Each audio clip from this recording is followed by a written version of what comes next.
is Shauna of the Shauna Method, and I am sharing some common organizing mistakes. And this one is about using the wrong container.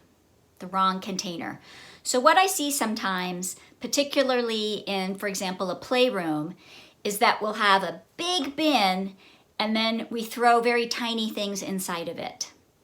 And that's difficult, right? Because all the tiny things fall to the bottom, and the only way to find them is to dump the bin upside down and make a big mess.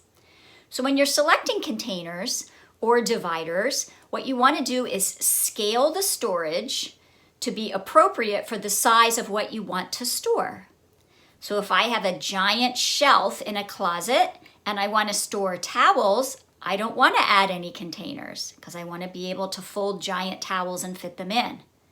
But if I have a shelf in a closet and I want to store medicine, which is tiny, then I want to add maybe a turntable that has sections or some smaller drawers that I can put small items in and put some labels on.